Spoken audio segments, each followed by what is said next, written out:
ရွှေညောင်မင်းကစကန်ကိုဝင်ရောက်တက်ခတ်မှုစစ်သား10ဦးတည်ဆုံးပြီးစစ်တောက်ပန်း2ဦးအရှင်ဖမ်းမိဆိုတဲ့တင်ကိုတင်ဆက်ပေးမှာဖြစ်ပါတယ်။မန္တလေးတိုင်းမြင်းချံမြို့နယ်လေးအိမ်နယ်ရွာစီအတမတ်စစ်တပ်၏ရွှေညောင်မင်းကစကန်ကိုဝင်ရောက်တက်ခတ်ရာစစ်သား10ဦးတည်ဆုံးပြီးစစ်တောက်ပန်း2ဦးအရှင်ဖမ်းမိခဲ့ကြောင်းမြင်းချံခရိုင်ဝမ်မိုးစစ်ကြောင်းမှတာဝန်ရှိသူကပြောကြားပါတယ်။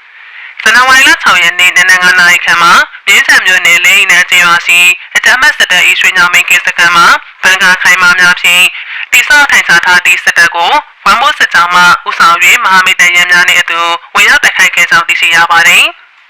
ထို့သောကိစ္စကံကိုဝင်ရောက်တိုက်ခိုက်နေစဉ်မြင်းချံမြို့ပေါ်မှာစစ်ကူစစ်ကြောင်းများရောက်ရှိလာတာကြောင့်တိုက်ပွဲထပ်မံဖြစ်ပွားကမိသား150ခန့်အကွာမှာအပြန်အလှန်ပစ်ခတ်မှုဖြစ်ပွားခဲ့ကြောင်းရှင်းတိုက်ခတ်မှုအတွင်းအကြမ်းဖက်စစ်တပ်ဘက်မှမျက်မြင်စစ်သား9ဦးတင်ဆောင်ခဲ့ပြီး9ဦးထိခိုက်ဒဏ်ရာရရှိခဲ့ကြောင်းထိုထိခိုက်ဒဏ်ရာရရှိသူများထဲမှ3ဦးသည်ထပ်မံတင်ဆောင်ခဲ့ကြောင်းသိရှိရပါတယ်။ဒါအပြင်လေးနယ်ကျေးရွာရှိအတမတ်စစ်တပ်၏ရွှေညောင်မင်းကစကန်ကိုဝင်ရောက်တိုက်ခတ်မှုအတွင်းစစ်တပ်လူကြားလိုက်ပါလို့ဆောင်ပေးနေသူ2ဦးကိုလည်းအဆက်ဖမ်းမိခဲ့ကြောင်းရှင်းတိုက်ပွဲသည်3နာရီကျော်ကြာမြင့်ခဲ့ပြီးမြင်းချံမြို့စီကိန်းများအနက်မှာအချက်ချစာတိကိန်းတစ်ခုဖြစ်တာကြောင့်တော်လှန်ရေးတပ်ဖွဲ့များခရဲလုံလမှုမရှိဘဲပြန်လည်ဆုတ်ခွာခဲ့ရကြောင်းသိရှိရပါတယ်။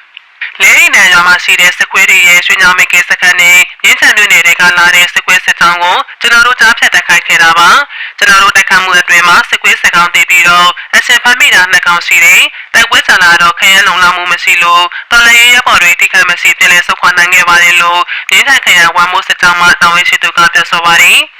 အဆိုပါတိုက်ခိုက်မှုကိုမြင်းချံခရိုင်ဝမ်မိုးစစ်ကြောင်းနဲ့အတူမြင်းချံခရိုင်တရင်နဲ့မူရှိတိုင်းရပြည်သူ့ကာကွယ်ရေးတပ်ဖွဲ့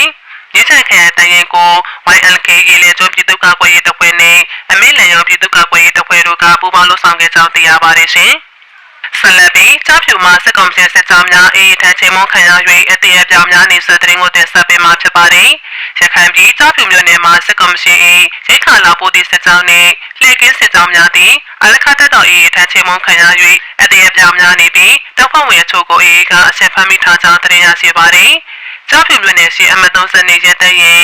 တေပေါနောင်တိုင်းနယ်ဘက်မြို့ပြန်နှံပြမှာရိခါပိုကင်းလင်းနေတဲ့စစ်ကြောင်းများသည်အေးကြောက်ကြစနေနဲ့နေပြူဟာတဲ့တို့မှာကြားဖြတ်တိုက်ခိုက်ခံနေရပြီးအတရပြောင်များနေတယ်လို့စီရေးတရေချင်းမြစ်ကပြောပါတယ်အဓိကစစ်ကြောင်းတွေထွက်တာကိုအေးဘက်ကပြောက်ကြားစနေနဲ့အလစ်တော်ဝင်တိုင်းတာအေးဘက်ကဒုံတွေလက်နက်တွေနဲ့ပြစ်ပြီးတိုင်းတာသူတို့ကမကြခဏချင်းမွန်ခံနေရတဲ့အခုနောက်ပိုင်းပြည်တဲ့လောင်းတော်မကောင်းနိုင်မှုရဲတရင်32ပတ်လက်ခံမောတိုရန်တောင်ပတ်တေပေါတောင်တိုင်းနယ်ဘက်မှာစစ်ကြောင်းထိုးတယ်ကင်းနေတယ်လို့ပြောပါတယ်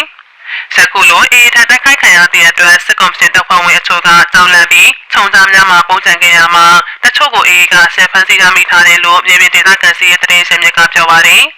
တချို့တပ်ဖွဲ့ဝင်တွေဆိုကြောင်သွားပြီးပြန်လဲမတိုက်ပြေးလဲမပြေးပုံမိတန်ခဲ့တာရှိတယ်။အေးရဲ့တိုက်ခိုက်မှုကိုတအားလန့်ပြီးဖြစ်သွားကြတာတွေရှိတယ်လို့ပြောပါတယ်။စစ်ကောင်စီစစ်ကြောင်းများသည့်အေးထမချခဏချပြတ်တိုက်ခိုက်ခံရတဲ့အတွက်စစ်ကောင်စီဘက်မှလက်နက်ကြီးကျုံနေပြီးများကအေးရှိနိုင်တဲ့နေရာများကိုမှန်စွာကပြစ်ခတ်လျက်ရှိကြောင်းသိရှိရပါတယ်။ဇန်နဝါရီလ6ရက်နေ့နေ့လယ်2နာရီအထိတေပေါနောင်ဘက်မှပောက်ကွဲတဲ့များကိုလည်းကျေလောင်ဆွာချခဲ့ရတယ်လို့မြို့ကန်များကပြောပါတယ်။လက်ရှိကြောက်ဖြူတိုက်ပွဲမှာမြို့ပေါ်မှာလွယ်ပြီးနေရာအနှံ့အပြားမှာတိုက်ပွဲပုံမပြင်းထန်လာတယ်လို့မြို့ကန်များကပြောပါတယ်။